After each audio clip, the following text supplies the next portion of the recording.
Hello friends, good evening to all guys. I myself Sachin Pratap Singh. देखिए, मैं आप लोगों को आज मैथ की स्ट्रेटजी साझा करूंगा कि आप किस प्रकार से गणित में अच्छे नंबर ला सकते हैं। बहुत से व्यक्ति हैं गणित को हल करना तो जानते हैं, लेकिन सही समय पर और कम समय में नहीं कर पाते हैं। इसकी दो वजह हैं। एक तो वो रेगुलर प्रैक्टिस नहीं करते हैं और वो हमेशा कॉपी और पेन का ही सहारा लेता है। मतलब आपको कॉपी पेन का सहारा बहुत ही कम लेना है आजकल के मैथ के लिए, क्योंकि आजकल का जो मैथ है वो बहुत ही ज़्यादा अच्छे लेवल की उसमें कैलकुलेशन डाली जाती है। और आप उस कैलकुलेशन को कैसे कम कर पाओगे और कितनी जल्दी आप आंसर निकाल पाओगे, इसके लिए मैं आपको एक रणनीति बताऊंगा। आप उस पर काम कीजिए, आप अच्छे से और कम समय में उस सवाल को हल कर पाएंगे। देखिए, मैथ में सवाल करना ही मतलब इतना ही नहीं है, हमें कम समय में करके दिखाना है। कम से कम मतलब आजकल जो लैंग्वेज आती है उसको ही पढ़ने में हमारा आधा से 1 मिनट लग जाता है और हम फिर उसके बाद सवाल भी कर सकते हैं। तो हमारा कम से कम 1-1.5 मिनट खराब हो जाता है। और अगर कोई 1-1.5 मिनट में सवाल हल कर रहा है तो वो बिल्कुल ही मूर्ख निकलेगा। क्यों? क्योंकि हमें सवाल को 30 सेकंड में निपटाना है और अच्छे से अच्छे और विद एक्यूरेसी 100% एक्यूरेसी रहनी पड़ेगी। और वो कैसे आएगी? आपको कुछ अपने अंदर ये चीज़ें तैयार करनी पड़ेगी। जैसे आप पहले छोटे में बचपन में आप टेबल तैयार नहीं कर पाए, गुणा भाग जोड़ घटाया और प्लस माइनस, ये तो आपको माइंड में इतने फास्ट करने पड़ेंगे कि कोई भी सवाल आ जाए बहुत अच्छे से आप जल्दी से कर पाओ।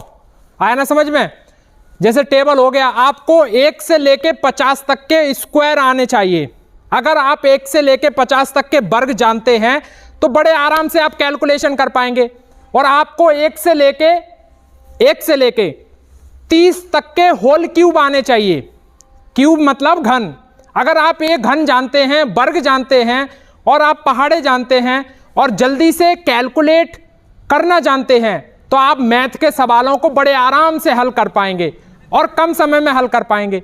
और परीक्षा के दौरान इतना प्रेशर होता है, मान लिया 120 मिनट देते हैं और 120 मिनट में तो 10 मिनट तो आप नेगलेक्ट करके ही चलो। क्यों?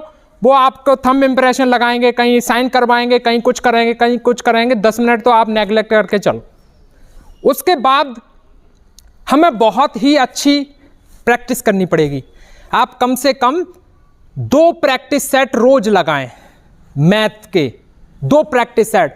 और ज़्यादा से ज़्यादा यह प्रयास करें कि जितनी भी कैलकुलेशन है वो माइंड में करने की कोशिश करें। कॉपी पेन का सहारा बहुत कम लें। Without pen and paper you have to do all type of calculations which is coming in the upcoming examination, because in the examination the questions are conducting is that calculative questions. You have to do that type of questions in time. If you want to do that type of questions in time, then you have to make efficient calculation. Understood well? So आप 2 घंटा practice कर सकते हैं गणित की।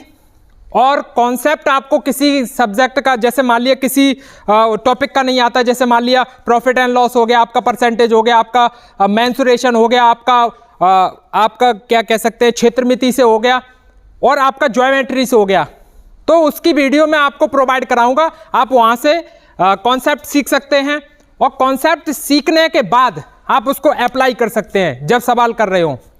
तो मैंने आपको जितनी चीज़ें 4 कैलकुलेशन फास्ट करने के लिए बताई, वर्ग, घन, पहाड़े और उसको माइंड में कैलकुलेट करने की क्षमता, ये आपको रोज बिल्डअप करनी पड़ेगी, रोज ही प्रैक्टिस करनी पड़ेगी।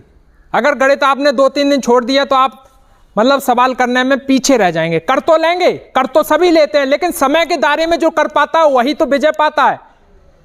तो आपको समय के दायरे में करना है। समझ में आया? तो मेरा आपसे आज इतना ही कहना था, यही मैं रणनीति साझा करने वाला था। तो आज के लिए बस इतना ही। Thank you, thanks a lot. जय हिंद, जय भारत, धन्यवाद।